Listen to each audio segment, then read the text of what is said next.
I'll say that there is a paradox when talking about Del Gesu, because I don't want to shock anybody, but if you look at the work, you'd say that he's probably, well, to me, he's probably, in terms of craftsmanship, the less talented maker of the family.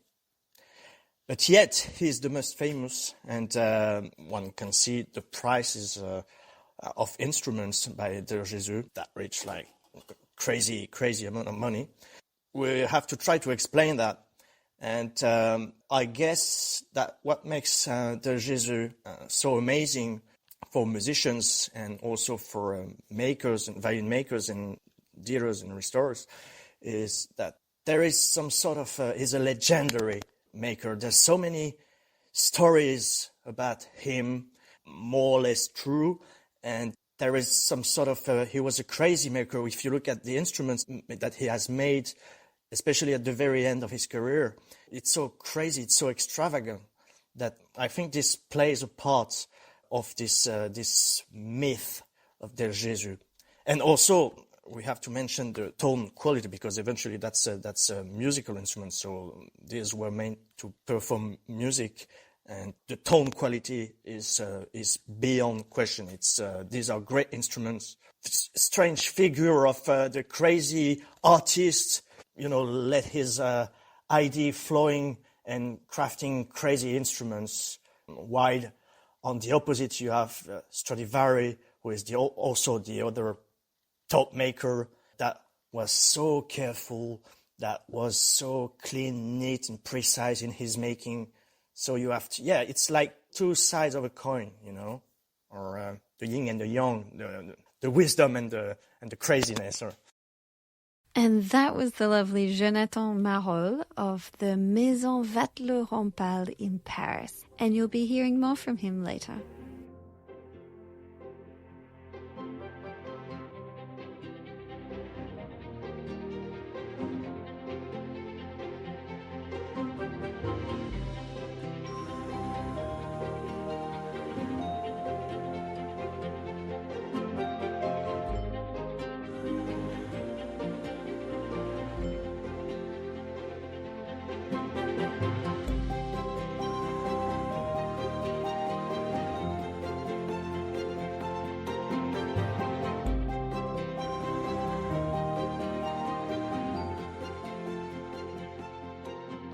Thank you for joining me on the Violin Chronicles. My name is Linda Lespe, and welcome back to this season and episode 2 of the life of Giuseppe Guarneri, aka Del Gesu. If you've enjoyed this journey through the world of the Guarneris, remember you can dive deeper and access bonus content by visiting patreon.com/The Violin Chronicles. In the last Patreon episode, we heard Peter Biddulph tell his story of archival discovery and present the life of a lesser-known Stradivari.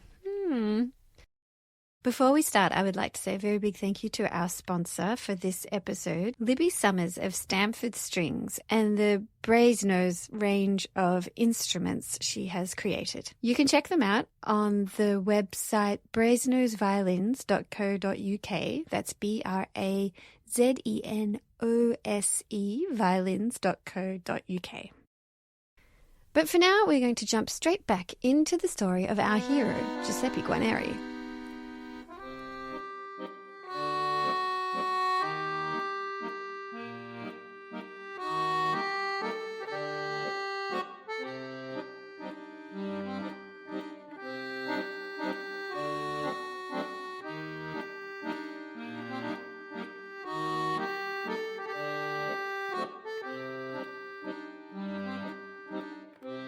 There she was, this exotic creature from a far-off land with her accent and strange ways, and although she was not the nice local girl his mother kept hinting at, she was the woman Bartolomeo Giuseppe was going to marry, whether they liked it or not.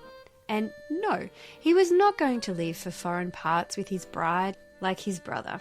Don't worry, he assured his mother. He would stay in town for now. Not that it would do him any good. The family home and finances were crumbling into disrepair, and his lovely Caterina did not have an impressive dowry that would save the family coffers just yet.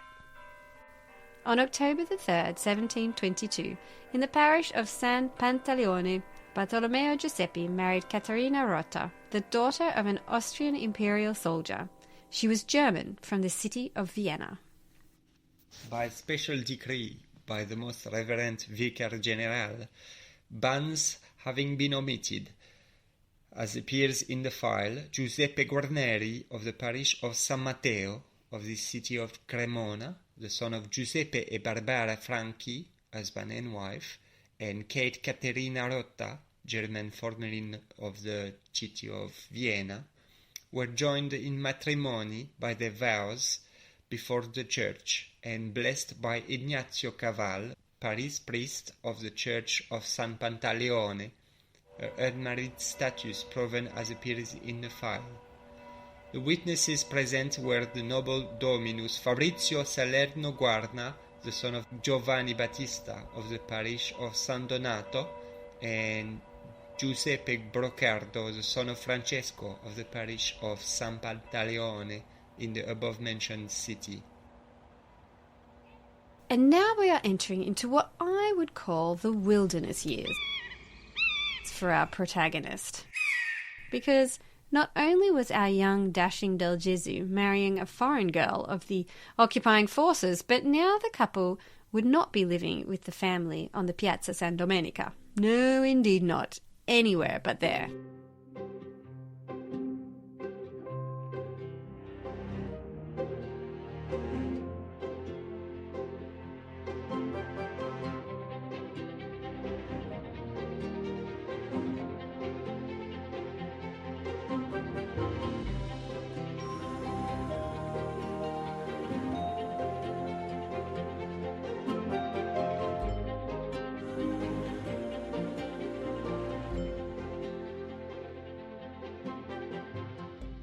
So my name is Jonathan Marolle. I am a luthier, violin maker, restorer, and expert, as they say. I'm the co-owner of the Maison Vatelorampal in Paris, a workshop that was established in 1909 in Rue Portalis, 11 bis. So I've been working in the shop since 2004 and since 1 year and a half. And I have the chance to own this beautiful place with my associate and friend Cécile Pommier. Speaking to Jonathan Marolle, we spoke about Del Gesu's early period of making in the 1720s, when Del Gesu himself was in his early 20s. In the 20s, where he started, so he was the son of a maker, the grandson of a maker. So it's just the normal way. So we don't know exactly where he was in the 20s, but in 1720 something, because he's not really appearing on the census records. But we assume that he was living on his own and assisting his father in the making of instruments. You can clearly see details of proof that he was actually making or taking part of the process of making the instrument. When you look at instruments like the Dankla or Krasner or ensues or these early violins that we nowadays tend to consider as early Del Gesu, while they were some years ago considered as late Filius André. So you can see his hand in these instruments. This is Richard Tognetti of the Australian Chamber Orchestra playing on the Caritas Del Gesu from 1743. He's playing the Siciliana from Bach's Violin Sonata.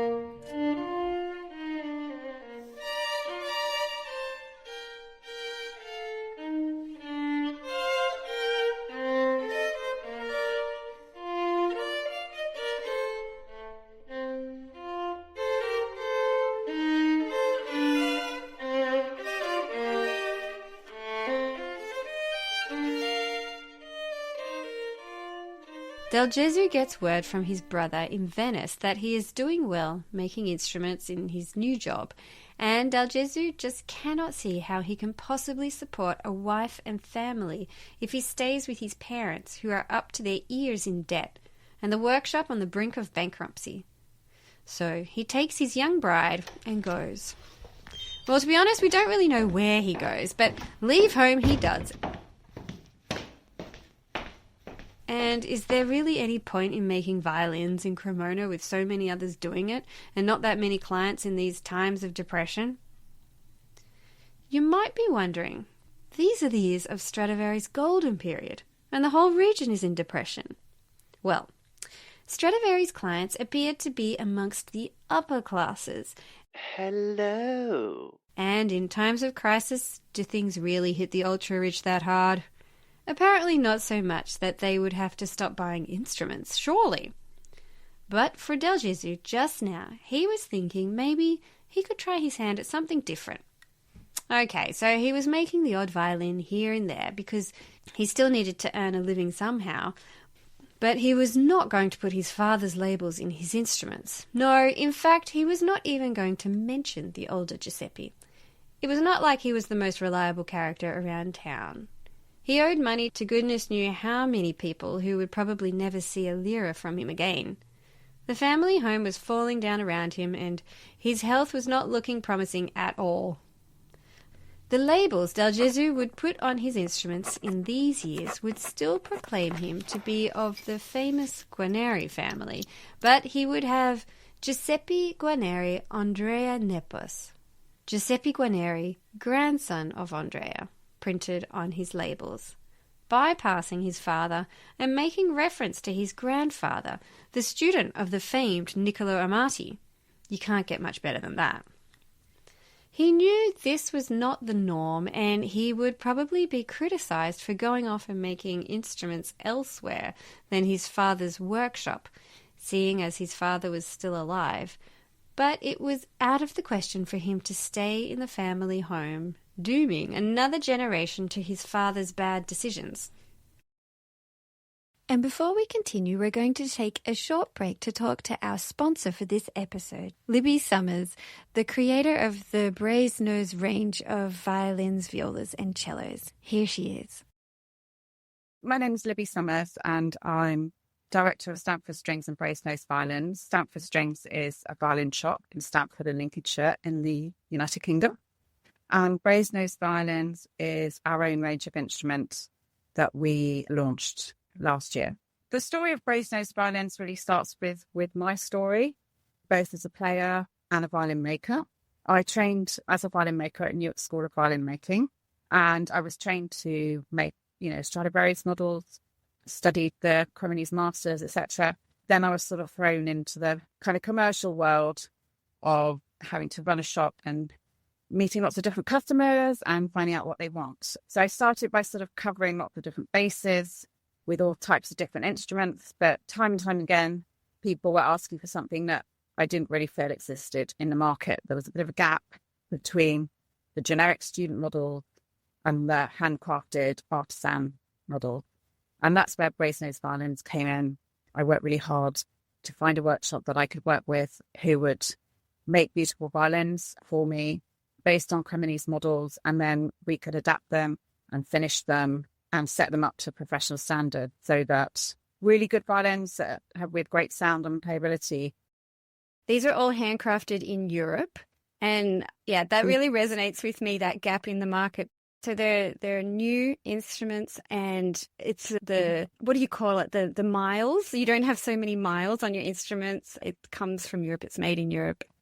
The three little points I remarked about this range is the quality, the sustainability, and the affordability that you're promoting with this range.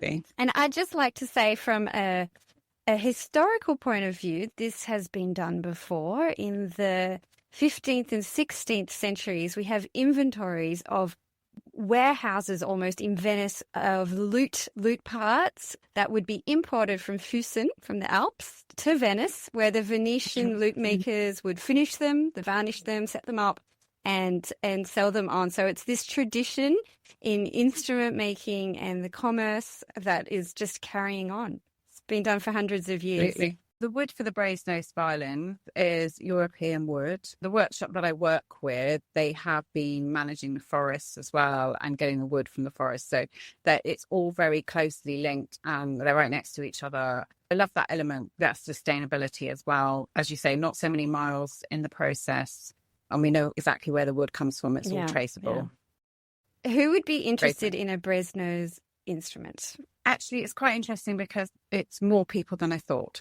So the kind of target audience was, young people who are advanced players, perhaps going off to conservatoire, haven't got the budget for a fully artisan handmade instrument, need something with great sound and playability. So that's my kind of target audience. And I'm passionate about that audience because I used to be a violin teacher. So that's really close to my heart. I'm really passionate about them having great instruments to play. But the instrument's also appealing to an amateur adult audience as well. People who perhaps play the local orchestra, are really passionate about their music, but again, don't want to or don't have the funds to spend on that high level instruments. So that's proving popular with both groups of people at the moment. I know here, for example, we have sometimes the opera is done outside, and not everyone is comfortable taking their very expensive instrument outside. Often a lot of professional musicians will have a second instrument that they still want to sound good, but they don't have a mortgage on. Yes, absolutely.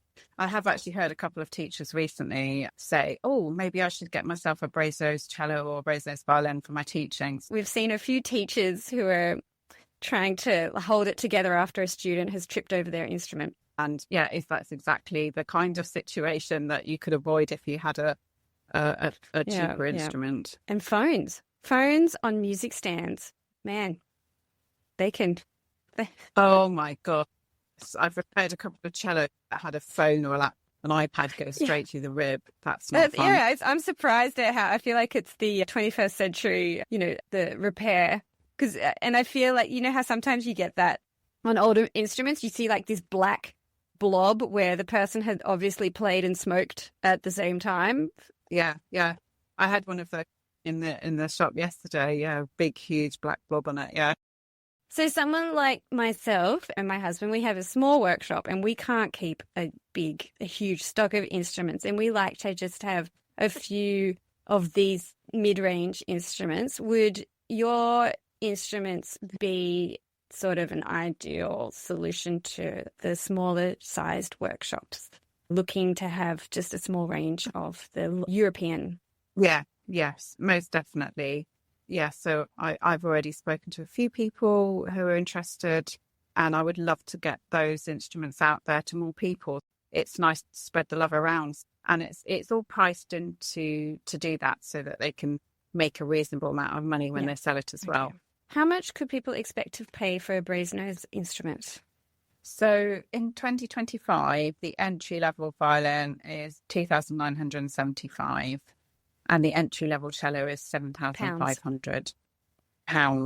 Yes, there's different models and different ranges. They're different prices, so they just sort of go up from there, really. To find out more about this range of instruments, you can visit the website at brazenoseviolins.co.uk. That's BRAZENOSE violins.co.uk. And we're back. Here I speak to Christopher Reuning, expert of Reuning & Sons in Boston, an all-round guy to go to for the really in-depth stuff on the Guarneris. He's seen a lot of instruments and done a whole lot of research on the subject, and even I was impressed with the level of nerdism we descended to. Putting a hard line between what's made by Del Gesu in his father's shop and things he made after he left is hard, because there are no Del Gesu labels at all. They don't exist.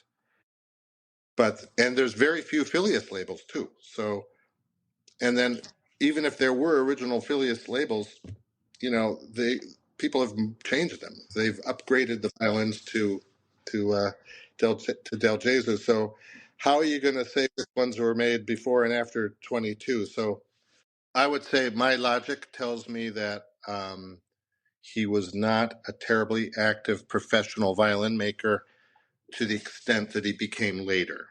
So let's talk about his productivity.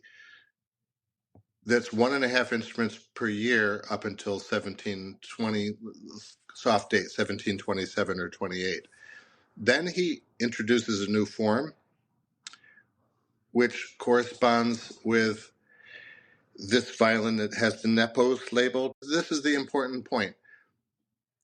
He made a violin that he calls himself Nepos of Andrea. So he's referring not to his father, but he's referring to his grandfather.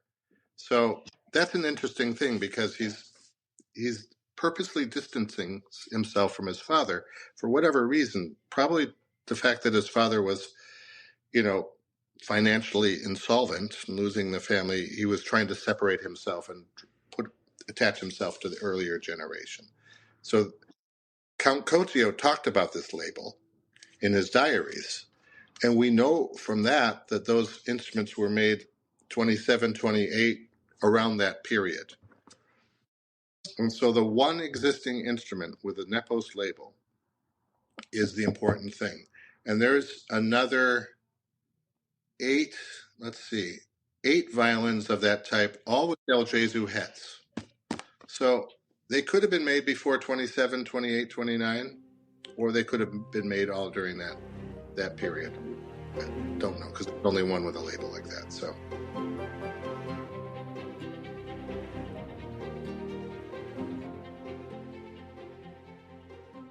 Now, let's just stop for a minute and we're going to have a talk about the word nepos that Guarneri put in his labels. Now, this word confusingly can mean nephew or grandson, but it can also mean a descendant and someone of your family, hence the word nepotism that we use in English. It actually comes from the mid-17th century French word nepotisme that the French in turn had taken from the Italian nepotismo from nipote or nephew.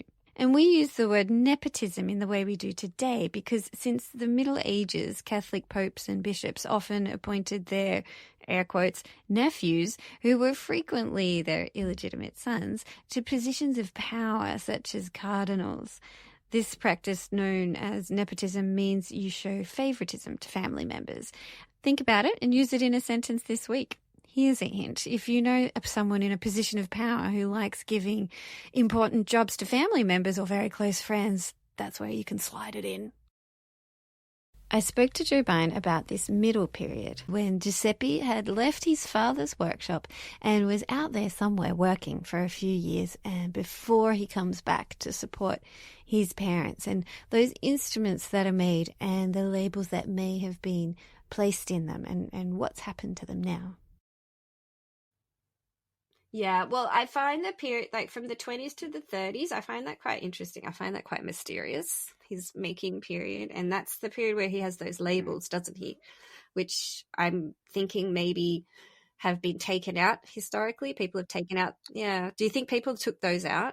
Not live, just pictures of it. And so, yeah, unfortunately, I think that label might be like the Sotto della Disciplina label of Stradivari's workshop sons, however you want to put it, where it just was, those things came out with far too much regularity, for those of us who care about them now and want to look back and be like, what was that exactly?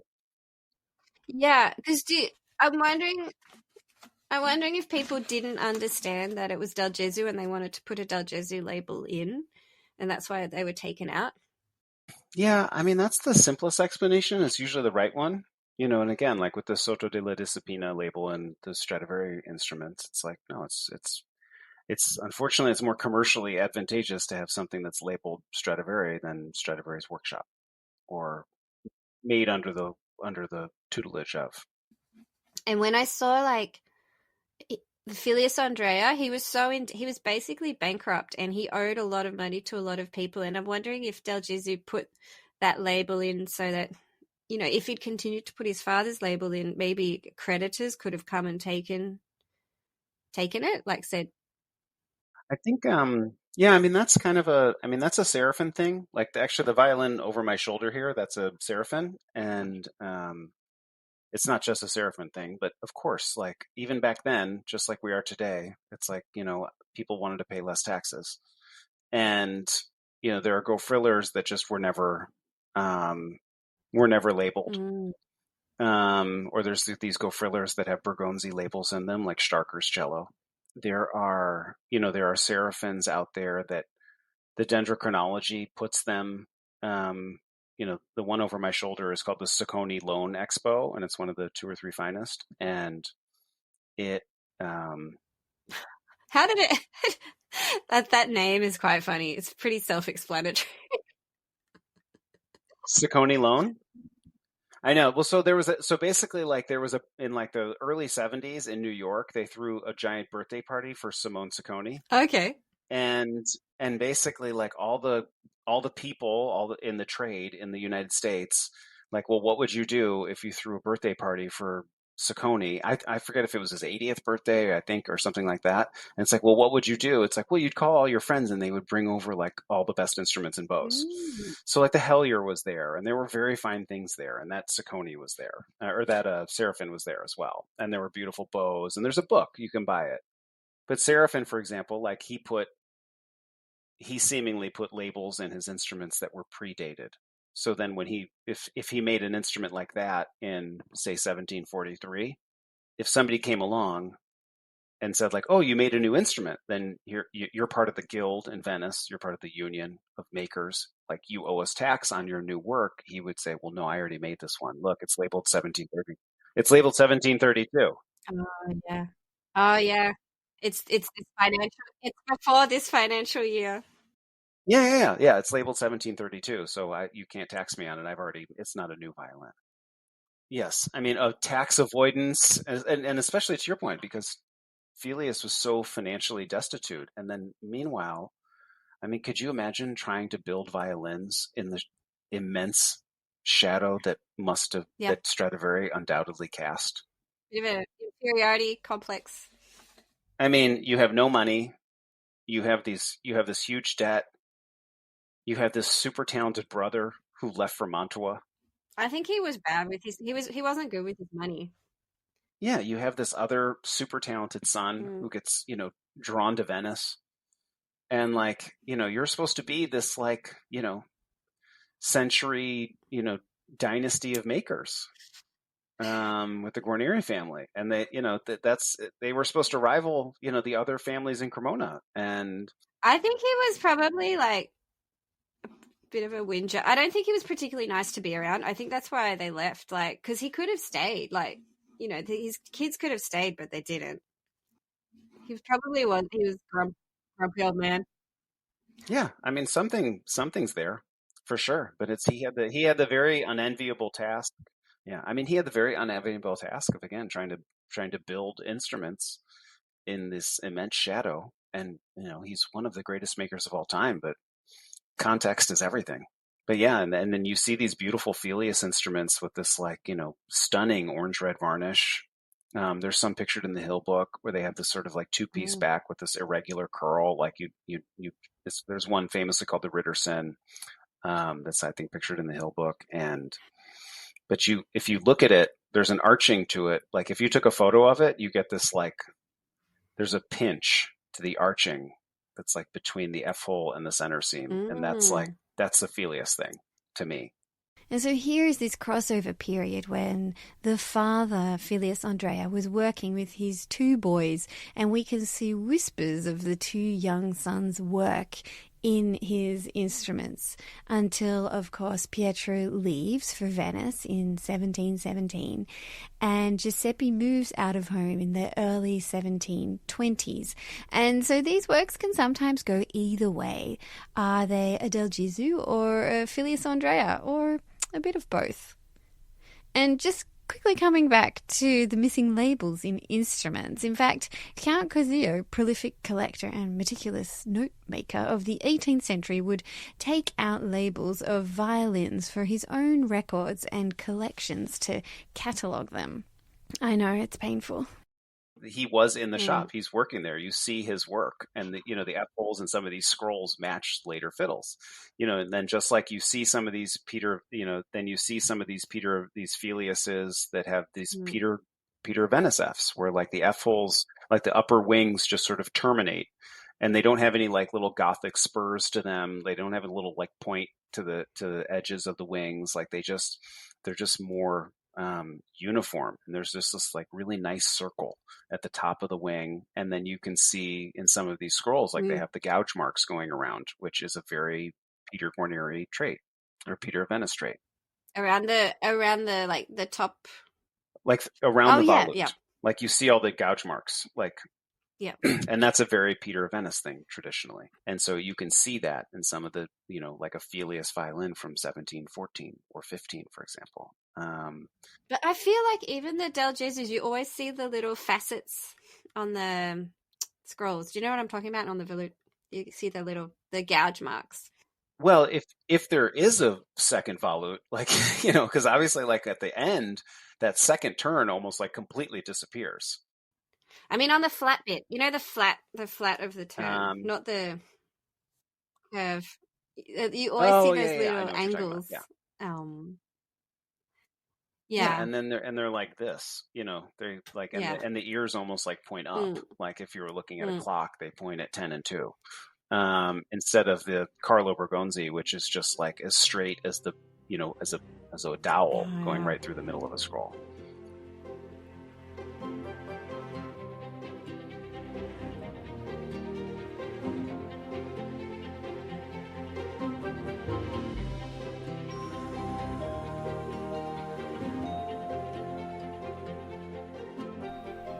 And now we're going to start to look into the construction choices and techniques of Del Gesu. And I will be doing this at the end of each episode for our Patreon listeners. If you're not a Patreon yet, then come on over and sign up and get access to extra episodes on patreon.com/The Violin Chronicles. If you've enjoyed this journey through the world of the Guarneris, remember you can dive deeper and access extra episodes, such as the one I did recently on Fritz Kreisler with Eric Wen and Biddulph Recordings, where we look at Kreisler's life and playing whilst listening to music from the remastered albums of the Biddulph Recordings. And he actually had a very interesting life and career. So go check it out. It's the only place you can. And that brings us to the end of today's episode on the tumultuous life of Bartolomeo Giuseppe Guarneri, the man who would become known as Del Gesu. What a chapter. In October 1722, Giuseppe probably went against the grain of his family's wishes, excuse the pun, and customs by marrying Caterina Rotta, a German woman from Vienna and the daughter of an Austrian occupying soldier. The marriage itself was rushed, skipping the usual public announcements, but facing crushing family debt and the father's failing reputation, Giuseppe made a crucial decision, and he and Caterina would not live in the family home. He abandoned the family workshop, and for the next 6 years, our protagonist essentially drops off the map. What did he do? Well, we know he didn't stop working completely, but he did stop working with his father. Determined to set out on his own, he began putting a new label in his instruments, Giuseppe Guarneri Andrea Nepos, proudly proclaiming himself the grandson of Andrea and sidestepping his rather unreliable father entirely. It was a bold move, leaving home, marrying a foreigner, breaking from tradition and all that jazz. It kind of gives us a window into the life and character of Giuseppe.